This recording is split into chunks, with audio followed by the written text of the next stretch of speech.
al candidato asambleísta también por Revolución Ciudadana. Estamos hablando de Ricardo Patiño, que representa al distrito. Buenas tardes, bienvenido. Y también para que la gente pueda enfocarse, ¿cuáles son estos sectores que abarcan el distrito al que usted representa? Hola, un gusto, Andrés, gracias por la entrevista, saludos a la audiencia. Efectivamente, nosotros estamos candidatizados para el distrito sur de Guayaquil. Es básicamente la parroquia Jimena, la parroquia Febres Cordero, Urdaneta, García Moreno, Letamendi, Bolívar, todas las dos más grandes parroquias del sur y también las del centro de la ciudad de Guayaquil, centro-sur de la ciudad de Guayaquil. Estas son las parroquias a las que nosotros queremos representar el sentir, la necesidad, los problemas que la gente vive ahí. Importante entonces esta ubicación para que la gente pueda tener todas estas referencias. Es de conocimiento a todos los ecuatorianos que el candidato Ricardo Patiño es muy cercano al expresidente de la República, Ricardo, bueno, en este caso economista Rafael Correa. Usted ha nombrado algo muy importante, que conoce de las necesidades de los ecuatorianos. Ocupó puestos muy importantes en la era de Rafael Correa y en el tema de la inseguridad, donde lamentablemente hoy está quebrantada la sociedad ecuatoriana. ¿Cuáles son esas propuestas que ustedes ponen o exponen a la ciudadanía? Mira, Andrés, hay que trabajar básicamente, primero, yo digo, lo primerito es en la depuración. Hay que depurar la policía, hay que depurar algún sector de las Fuerzas Armadas, hay que depurar al sistema judicial, en donde hay corrupción y todo el mundo lo sabe. O sea, ¿se aplica el dicho que se vayan todos o no? No se pueden ir todos, por supuesto, de ninguna manera. Hay muchísima gente, muchísimos policías, la mayor parte de ellos, que son gente honesta, que son gente trabajadora, que son valientes, que son patriotas, pero hay alguna gente que está corrompida, que está vinculada con los grupos delincuenciales. Tenemos que depurar a la policía, tenemos que depurar al sistema judicial. Va a ser difícil, pero es demasiada la corrupción. Todo el mundo, Andrés, ya hablando en oro, de verdad, todo el mundo sabe que si tiene un problema judicial, le piden desde la secretaria para ponerle el proceso primero, para pasarle los papeles, desde los fiscales, desde los jueces, o para liberarte al preso o para meterlo preso a alguien. Eso es la realidad. Tenemos que depurar, pero además de eso, tenemos que trabajar, yo digo, primero e intensamente en la creación, en la constitución de los barrios de paz. Barrios de paz. Necesitamos relanzar las unidades de policía comunitaria, las UPCs, que creamos 1.300 en el gobierno de Rafael Correa. Economista Patiño, también hoy en día somos el resultado precisamente de las consecuencias, dicen muchos constitucionalistas, muchos expertos, de la permisividad que hubo en el correísmo. Me gustaría saber también su apreciación. ¿Usted cree que la Constitución, precisamente el 2008, se ha vuelto muy garantista? Porque si ponemos también en contraste, o podemos darnos cuenta que hoy en día, cuando un delincuente es aprehendido, existen muchas garantías, empezando por las medidas cautelares o alternativas que hasta cierto punto deja desprotegido a los jueces y los fiscales. Entonces, el juez le echa la culpa al fiscal porque no sustentó, el fiscal al juez porque obviamente pues no dio un criterio apegado a la jurisdicción, y luego todo esto se indican que es gracias a las normas y a las leyes que se creó mayormente pues en el correato. Entonces, ¿quién tiene la culpa? Porque el resultado que estamos viviendo, todos salimos afectados, más allá de ser correísta o no ser correísta. ¿Creen ustedes que fueron muy permisivos en su era del correísmo, de justamente de poner todas estas normas y leyes? Mira, te debo decir con toda claridad, y no tengo que argumentarlo mucho, es absolutamente falso. La Constitución, por supuesto, es una Constitución que garantiza los derechos humanos de todo el mundo, pero particularmente de las personas que no cometen delitos. Y para los que cometen delitos existen leyes clarísimas respecto a la necesidad de que sean juzgados como deben ser y que vayan a la cárcel. Y el tema es el siguiente: si nosotros hubiéramos hecho la Constitución en el año 2017, que ya nos íbamos, alguien podría decir, bueno, dejaron hecho una Constitución que no sirvió. No, la hicimos en el 2008. O sea, un año después de que nosotros estuvimos en el gobierno. Pero la pregunta es, permíteme, por favor, acabar de contestar. ¿Qué pasó en los 10 años del gobierno de Rafael Correa, tuvimos el país más seguro de América Latina después de Chile. El más seguro, con la Constitución del 2008. Andrés, con esa misma Constitución. Simplemente había liderazgo, había políticas de seguridad, había políticas que incluso nos permitían también asegurar de que en las cárceles hubiera lo que tenía que haber, control, y no el relajo que hay ahora, no que el crimen se organice desde las cárceles. Se atraparon a los principales responsables de las bandas delincuenciales y en el gobierno de Moreno, de Lasso y de Noboa los dejaron salir. Esa es la realidad. O sea, el cuento de que la Constitución es permisiva, no, la Constitución es garantista. Por supuesto que tiene que ser garantista. Es una Constitución en garantía de la ciudadanía, no en garantía de los delincuentes. Economista Tanto Patiño, es así que los entonces, delincuentes estuvieron en la cárcel cuando nosotros estuvimos en el gobierno. ya, entonces, si todo esto funcionó como usted lo menciona ahorita, con todos los ejemplos, con todas las cifras, con toda la data, que es muy importante para que usted lo pueda contrastar, ¿por qué esto no continúa en la actualidad? Le indico esto porque obviamente a veces la fiscalía no puede actuar de oficio, pese a que cuando cogen a un delincuente, en este caso, no vamos a hablar de la delincuencia común, sino es que vamos a hablar de la gran escala. Cuando cogen a un narcotraficante, cogen con armamento, con municiones, con dinero en efectivo que es injustificable. A pesar de tener todo esto, que es una prueba fehaciente, muchas veces no es suficiente para un juez, porque lamentablemente, y usted sabe que el operativo, más allá de toda la carga que tienen los miembros de la Policía Nacional, de las Fuerzas Armadas, hacen un trabajo totalmente eficiente para que en medios de 24 horas cogen y lo sacan. ¿Con qué sustento? Es ahí donde la gente hoy en día está totalmente cansada y está totalmente desprotegida. Y la policía también está desmoralizada porque hace un trabajo donde arriesga su vida, donde en este caso la de sus hijos, para que en cuestión de horas nuevamente salgan a la calle. ¿Pero qué tiene que ver eso con la Constitución, Andrés? Absolutamente. Las normas, no, Código Orgánico Integral Penal, los procesos, medidas alternativas. Absolutamente nada que ver. Todo es una cuestión de Pero va enmarcado en la ley. Una cosa va encadenado con otra. Absolutamente. Es corrupción pura y clara. Es corrupción de parte de los jueces, de parte de los fiscales, de parte del sistema judicial. No hay nada más. Porque por eso te digo, compara pues. Nosotros estuvimos, después de la Constitución, 9 años en el gobierno. Es decir, el primer año de 2007 no teníamos Constitución. El 2008 tuvimos la Constitución. 9 años en el gobierno y no había eso. Tú lo sabes. Solamente preguntémosle a la audiencia. Preguntémonos, en la época del gobierno de la Revolución Ciudadana, con la Constitución del 2008, ¿había seguridad en nuestros barrios o no? Sí, había seguridad. Conversamos con el Esa es la economista realidad. Ricardo Patiño y precisamente a la audiencia en este momento vamos a escuchar. Hola, buenas tardes. Una pregunta al señor que va a ser asambleísta. Ellos están tan preocupados por la delincuencia y el tejido social. ¿Qué va a hacer con el tema de lo que pasó con la rectora, que no puede tener voz para llamar la atención a un alumno que es malcriado, majadero? Donde vemos que la educación actualmente, si se quedan de años, llevan a los padrinos, le muestran la pistola y la fotografía de la casa para que los pasen de año. ¿Qué va a hacer en el tema de la reforma educativa? Cuando ellos en su tiempo, ningún alumno se podía quedar, así sea vago, tenían que pasarlos, porque le daban examen, oportunidades, y por último, hasta 4 veces para opciones para que puedan pasar y nadie se pueda quedar. ¿Qué va a hacer con el tema educativo? Y asimismo, ¿qué va a hacer si está de acuerdo con la ideología de género que se quieren implementar en las escuelas? ¿Él va a apoyar eso?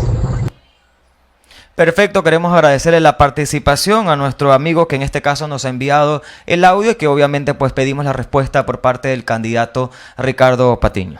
A ver, bueno, esa no es una tarea de los legisladores, pero igual, le tengo que decir, la educación es una prioridad para nosotros.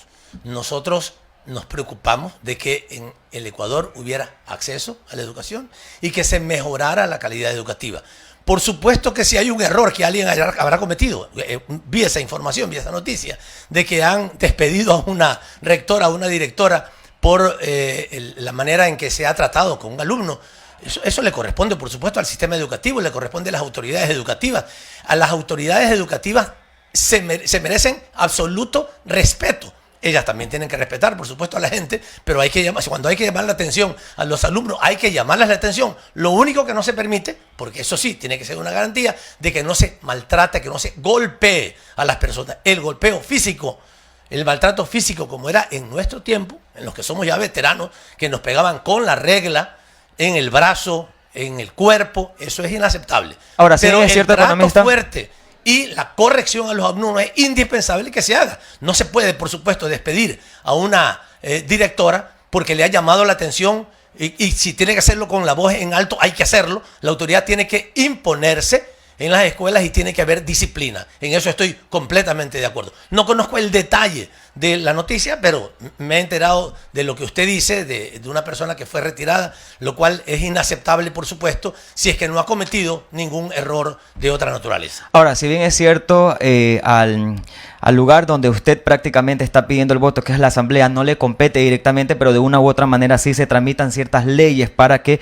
puedan en funcionamiento. Esto le compete al Ministerio de Educación. Entonces yo puedo entender que usted está en desacuerdo justamente con el Ministerio de Educación de haber, en este caso, pues no la separaron a la maestra, pero eso sí, le quitaron el puesto de rectora. Pero esto no se da precisamente también por esas normas que se crearon hace tiempo, donde justamente le dieron excesos de derechos a los estudiantes, donde ni siquiera, usted mismo lo está diciendo en este momento, que está bien de que una autoridad pueda tener en este caso, pues pueda retarlo, pueda llamarle la atención. No hubo golpes, a pesar de no haber golpes, y simplemente fue firme y fue fuerte, le quitaron el puesto, en este caso de rectora. Pero muchos estudiantes, lamentablemente, pues hace años, el tema de las leyes, en este caso, los padres de familia no tenían autoridad contra los profesores. Los niños automáticamente iban a poner una denuncia al departamento, en este caso, de bienestar estudiantil. Entonces, todo esto no viene acarreándose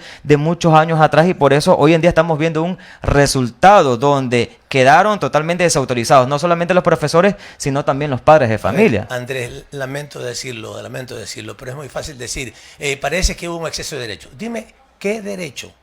¿Qué derecho está en exceso en la Constitución? ¿Qué derecho hay en exceso en las leyes educativas? ¿Qué dice en algo de la ley de educación o de la ley de educación superior? ¿Qué se dice respecto a que los alumnos tienen demasiados derechos? ¿A dónde está? ¿Cuál es el artículo? Por favor, te ruego que menciones el artículo, que alguien mencione el artículo, en donde el exceso de derechos permite que los alumnos sean permitidos de cualquier cosa. No, de ninguna manera.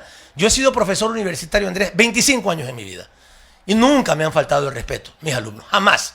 Yo tampoco les he faltado el respeto a mis alumnos, porque sé comportarme como profesor y sé respetar el derecho de los alumnos. Cada quien tiene que saber cumplir con su rol. El profesor enseña, motiva la enseñanza, investiga, motiva la investigación y respeta a los alumnos. Pero es que cada vez que el docente... Pero por eso te digo, tú dices, es que las leyes han sido muy permisivas. Dime, por favor, un artículo que establezca que los alumnos pueden portarse malcriados con su profesor y no pasa nada. Es no que cada existe, hermano, no existe. Es que cada vez que quiera poner autoridad, en este caso un docente o alguien que esté practicando o dando autoridad, lamentablemente el estudiante va al distrito de educación y el distrito de educación siempre falla a favor, en este caso, del estudiante. Entonces, obviamente, todo esto se enmarca en alguna norma y es ahí donde podríamos decir de que el sistema estudiantil Querido hoy en día amigo, está fracasando. Dime, ¿en qué norma? ¿Qué norma nosotros pusimos para que se pueda permitir que los alumnos se porten mal? Pero ¿por qué? Ninguna. Pero la gran pregunta también es aquí, ¿por qué esto continúa y por qué esto no se para? Entonces, ¿por qué la ciudadanía? Andrés, entonces, porque hay ¿por qué gente que cumple mal su rol? Porque hay autoridades que no saben ponerse los pantalones o las faldas para hacer cumplir el papel, para disciplinar a los estudiantes como deben ser disciplinados. Los estudiantes tienen que ser disciplinados con respeto, pero deben ser disciplinados. Pero no podemos decir fácilmente, Andrés querido, no puedes decir, es que hay normas, es que parece que se dijo algo, es que hay alguna norma debe haber. No, no debe haber ninguna norma. No hay ninguna norma, te lo digo con toda seguridad. Ninguna norma que establezca que los estudiantes se pueden portar malcriados, que pueden faltar el respeto a los profesores y que no hay problema. Eso no existe. En el ámbito de la educación, para corregir todo este tipo de cosas, ¿ustedes qué están proponiendo entonces en la actualidad para que la gente pueda conocer parte de esas propuestas? Bueno, lo que básicamente estamos planteando es un mayor acceso al sistema educativo y mayor excelencia. Nosotros, te digo, y estoy hablando particularmente para los estudiantes que van a entrar a la universidad. Hay muchos cupos de universidad que no son cubiertos. Perdón, quiero corregir. Hay mucha falta de cupos para la universidad. Nosotros hemos planteado, particularmente para la Universidad de Guayaquil, la necesidad de que se amplíe a 10.000 cupos para que haya 10.000 nuevos estudiantes que puedan entrar a la Universidad de Guayaquil. Esto lo ha planteado Luisa, se lo ha planteado incluso al rector de la universidad, con el que tuve la oportunidad de tener una conversación, y me ha dicho, sí, tenemos cómo ampliar 10.000 nuevos cupos para estudiantes universitarios. Eso por un lado. Y por otro lado, la excelencia. Y ahí sí te voy a decir, el resultado que ha tenido la Ley de Educación Superior ha sido fantástico, porque la Universidad de Guayaquil y todas las universidades en general públicas del país, incluso las privadas, ahora tienen mucha más calidad educativa como consecuencia de la ley que estableció que no cualquier persona puede ir a dar clases a la universidad como antes sucedía. Cualquier amigo del decano iba a dar clases porque se había acabado de graduar. No, ahora hay que tener estudios postuniversitarios y estudios de PhD, de doctorado, para entrar a la universidad, y eso se nota ahora la calidad educativa en la universidad. Conversamos. Y también la construcción, perdóname un ratito, la construcción de nuevas unidades educativas tecnológicas, de institutos tecnológicos que ya sea de manera presencial o virtual puedan permitir el acceso a mucha gente, muchos jóvenes que no en este momento no pueden estudiar, que no tienen acceso a la educación, para que puedan estudiar y que puedan trabajar. Conversamos con el economista Ricardo Patiño, candidato por Revolución Ciudadana. Precisamente me transmiten otra pregunta con respecto también en el tema de la malla curricular, que en su momento se quitó ciertas materias que son muy importantes, en este caso valores, cívica, entre otras cosas. Por ejemplo, en este tema también es muy importante porque recordemos que, como dice por ahí una frase, ¿no? El que no ama a su patria, obviamente nunca va a defenderla. Entonces, si no conoce a su patria, por ejemplo, estos temas muy importantes porque de una u otra manera como que los niños o los jóvenes quedaron sin este cariño o sin este amor de patria. Hoy en día usted le pregunta a un niño, a un adolescente, sobre la letra del himno nacional, sobre el himno, qué sé yo, de la ciudad que representa, muchas otras cosas muy importantes, y ni siquiera lo saben. Y esto es importante para que en un futuro puedan defender a su patria. Por ejemplo, en este tema...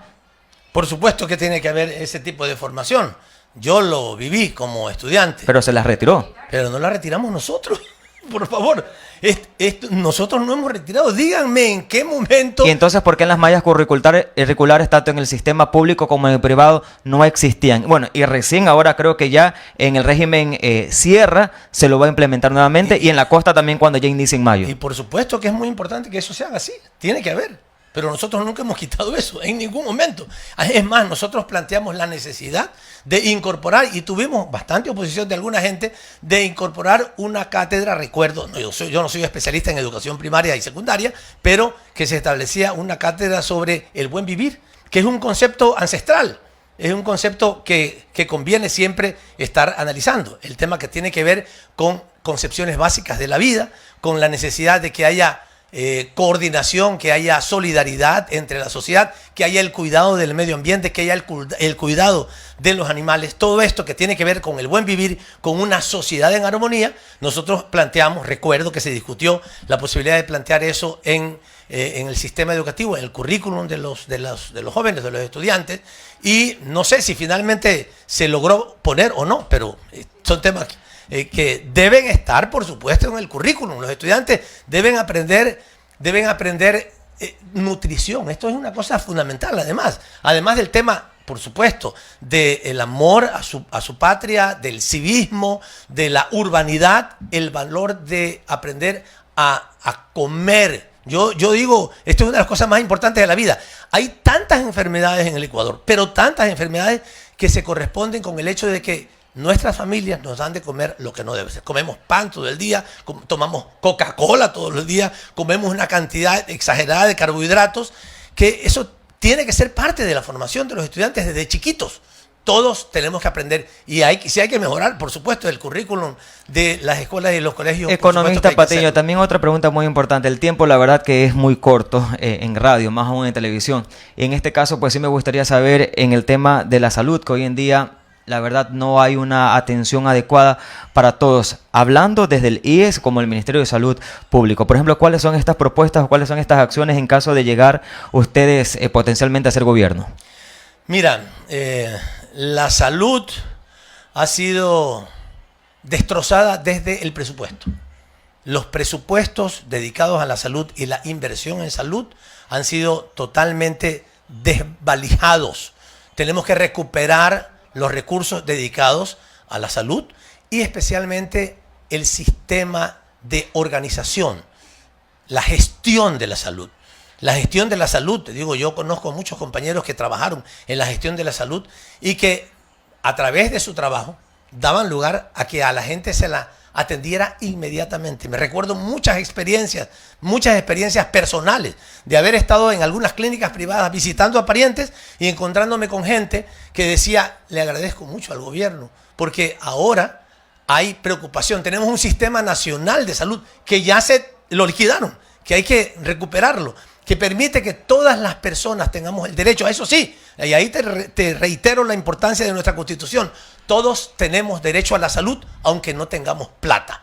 De tal manera que si el Ministerio de Salud Pública o el Seguro Social no tiene posibilidad por alguna razón de atender a alguien en una operación especializada, lo debe mandar a una institución privada que sí lo tenga o incluso al exterior si lo necesita. Eso lo hicimos y lo vamos a recuperar. Eso se llama el Sistema Nacional de Atención de la Salud, para que todos los ecuatorianos otra vez tengamos derecho a la salud y no tengamos derecho a la muerte, como en este momento, porque la gente está, y ya lo sabemos, 1000 personas, esta es la denuncia que sabemos por ahora, ¿cuántas más serán?